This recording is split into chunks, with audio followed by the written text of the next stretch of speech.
जबलपुर में judicial academy directors retreat कार्यक्रम के शुभारंभ के मौके पर मुख्यमंत्री शिवराज सिंह चौहान मौजूद रहे। कार्यक्रम का उद्घाटन महामहिम राष्ट्रपति रामनाथ कोविंद ने किया। कार्यक्रम के दौरान मुख्यमंत्री शिवराज सिंह चौहान ने न्यायिक व्यवस्था को लेकर अपनी राय भी रखी। मुख्यमंत्री ने कहा कि जल्दी, सस्ता और समय पर न्याय कैसे मिले, इस दिशा में काम करना होगा। देश के प्रथम नागरिक राष्ट्रपति रामनाथ कोविंद 2 दिनों के दौरे पर संस्कारधानी जबलपुर में हैं। पहले दिन राष्ट्रपति ने जुडिशियल एकेडमी डायरेक्टर्स रिट्रीट कार्यक्रम का शुभारंभ किया। राष्ट्रपति ने दीप प्रज्वलित करके कार्यक्रम के उद्घाटन सत्र का आगाज किया। इस दौरान मुख्यमंत्री शिवराज सिंह चौहान भी मौजूद थे। न्यायिक व्यवस्था को लेकर सीएम शिवराज सिंह चौहान ने अपनी राय भी रखी। मुख्यमंत्री ने संबोधन से पहले राष्ट्रपति रामनाथ कोविंद से मास्क उतारने की अनुमति मांगी। वैसे जब महामहिम राष्ट्रपति महोदय पधारते हैं तो मुख्यमंत्रियों को कोरोना टेस्ट पहले करवाना पड़ता है। मेरा रात में ही हुआ है महामहिम और मैं कोरोना फ्री हूँ। अगर आप इजाजत दें तो कम से कम बोलते समय अगर ये हट जाए। वैसे इससे दिक्कत इतनी होती कि कई बार लोगों को पहचान भी नहीं पाते। भारत की न्याय व्यवस्था पर बोलते हुए सीएम शिवराज सिंह चौहान ने कहा कि देश की न्यायपालिका दुनिया की सबसे प्रतिष्ठित न्यायपालिकाओं में से एक है। साथ ही सीएम ने कहा कि न्याय प्रक्रिया को सटीक और त्वरित बनाने की दिशा में काम हो रहा है। कि भारत की न्यायपालिका को वो प्रतिष्ठा प्राप्त है। आम आदमी, मैं मुख्यमंत्री होने के बाद भी कह रहा हूँ, एक बार प्रशासन पे भरोसा ना करे, सरकार पे भरोसा ना करे, लेकिन उसको ये विश्वास है कि न्यायपालिका से हर हालत में हमको न्याय मिलेगा। भारत की न्यायपालिका में गर्व के साथ कहता हूं, दुनिया की सबसे अधिक प्रतिष्ठित न्यायपालिकाओं में से है।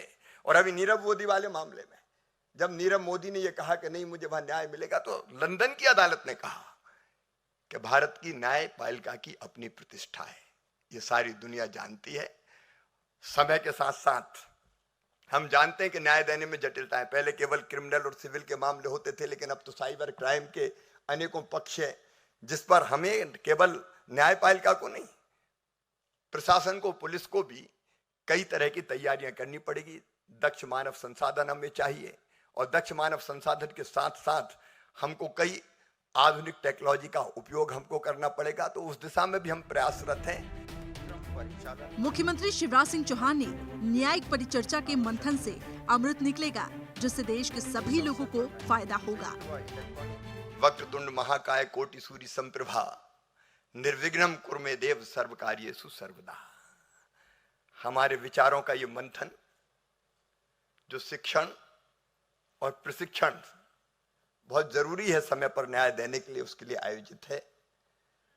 मैं प्रार्थना करता हूं कि ये मंथन ऐसा हो, चिंतन ऐसा हो जिससे अमृत निकले। और मध्य प्रदेश सरकार की तरफ से मैं आश्वस्त करता हूं कि मध्य प्रदेश उस अमृत को जनता तक पहुंचाने में जिस सहयोग की आवश्यकता होगी उस पे हम कसर नहीं छोड़ेंगे। देखिए, जितनी भी व्यवस्थाएं मानव सभ्यता के उदय के बाद बनी हैं, चाहे वो राजनीतिक विचारधाराएं हो, अंततः सबका एक ही लक्ष्य है, मनुष्य कैसे सुखी हो। मुख्यमंत्री, प्रधानमंत्री, महामहिम, सारी व्यवस्थाएं, उसका केंद्र एक ही है, आम आदमी को हम कैसे सुखी कर पाए।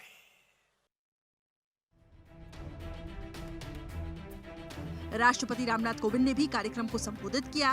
उन्होंने कहा कि न्यायिक व्यवस्था में तेजी लाने की जरूरत है। साथ ही उन्होंने निवेदन किया कि सभी हाई कोर्ट स्थानीय भाषाओं में फैसले सुनाएं। मुझे बहुत प्रसन्नता हुई जब मेरे विनम्र सुझाव पर सुप्रीम कोर्ट ने इस दिशा में कार्य करते हुए अपने निर्णयों का अनुवाद वर्तमान में 9 भारतीय भाषाओं में उपलब्ध कराया। कुछ उच्च न्यायालय भी स्थानीय भाषा में निर्णयों का अनुवाद करने लगे। मैं इस प्रयास से जुड़े सभी लोगों को हार्दिक बधाई देता हूं। लेकिन अब मेरी अपेक्षाएं कुछ और बढ़ गई हैं। मैं चाहता हूं कि सभी उच्च न्यायालय अपने अपने प्रदेश की अधिकृत भाषा में, जिसको हम लोकल या रीजनल लैंग्वेज भी कह सकते हैं,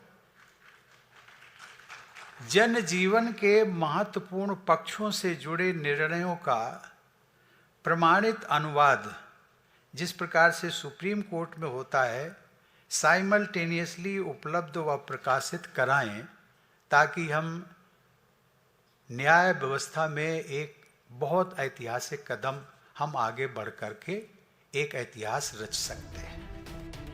आपको बता दें कि इस कार्यक्रम में राष्ट्रपति Ramnath Kovind, chief justice of India Sharad Arvind Bobde, राज्यपाल आनंदीबेन पटेल, मध्य प्रदेश हाईकोर्ट के चीफ जस्टिस मोहम्मद रफीक और मुख्यमंत्री शिवराज सिंह चौहान सहित कई मंत्री, विधायक और अधिकारी शामिल हुए। Team news state.